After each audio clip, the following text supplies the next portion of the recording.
แต่ว่าน้อยก็เป็นหักแต่ว่าน้อยก็สู้ได้นี่ถ้าเบิ่งนกใหญ่สิกัดนี่เบิ่งเนาะ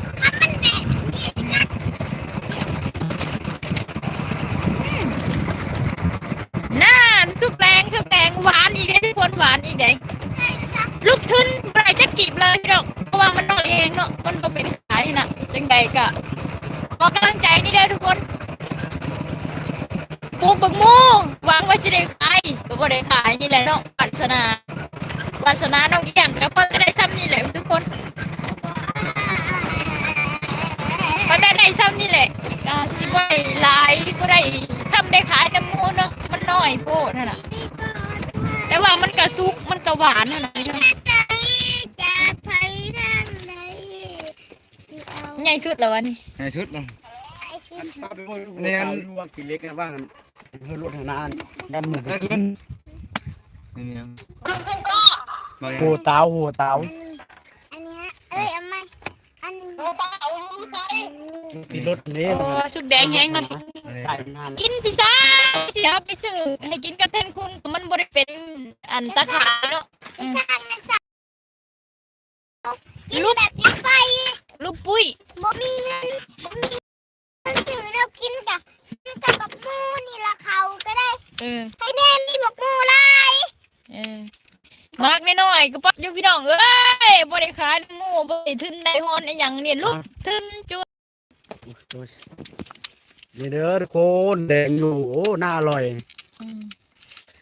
โหแล้วพระเจ้าคือแค่เทื่อเดียวเหรอคือซ้ำๆเลยหวานน้องเราหวานปุ๋ยธรรมชาติทุกคนไม่ใช่ปุ๋ยไม่ใช่สารเคมีถ้าผู้ใดสนใจก็ตามมาซื้อเลย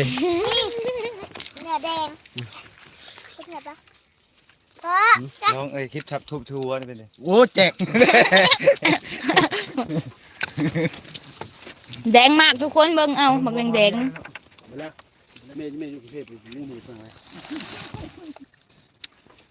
บ่ได้อีหยังเลย FC ขอบคุณ16ล้านดวงตาเด้อขอบคุณ16ท่านที่เบิ่งน้องเอียงอยู่เนาะมาไผสิมาซื้อบักมูซอยในน้องเอียงขายบ่ออกแล้วนี่มากน้อยโพดบ่ได้กินพี่สังแล้วทุกคนสบายดี26คนเนาะกระไดนั่นพี่น้องปลูกบักมูหวังไว้สิได้เงินขายบักมูพอสุดท้ายมาก็บ่มีอีหยังกินเด้อทุกคนเอ้ยน่ะ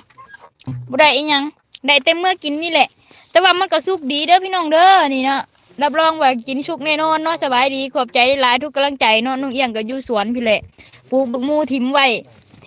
ซื่อๆน้องเอียงก็บ่ได้รดน้ำรดในมันก็เลยแบบคือดังที่เห็นนี่เลยทุกคนบ่ซ้ำมันกับปันครับเห็นจริงได้ทุกคนแต่ว่ามันหวานเด้มันหวานได้ถ้าได้เบากันหาไปเห็นไปเนี่ยเกิดไป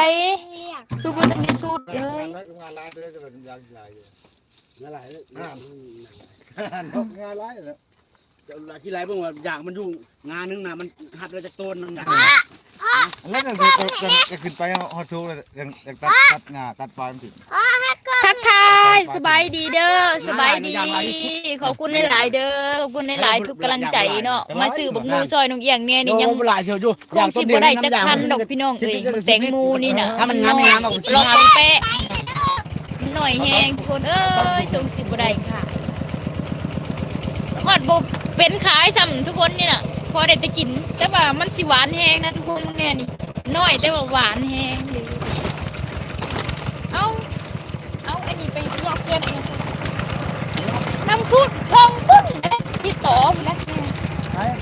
เทิงชุดต่อ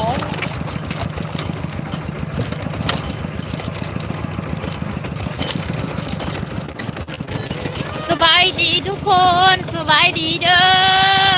สบายดีพ่ออีแม่สุคนมาส่งกำลังใจให้แน่นี่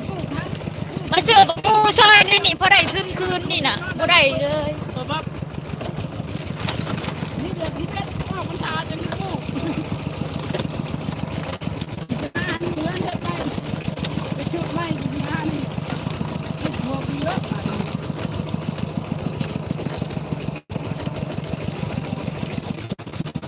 รวมหัวพ่อบ๊อบแล้วนะรังตนเนาะหายเจ็บจัง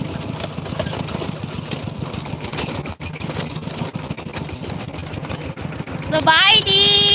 สวัสดี ขอบใจหลายทุกกำลังใจเนาะเข้ามาแล้วกดไลค์กดเลิฟให้น้องเอียงกับ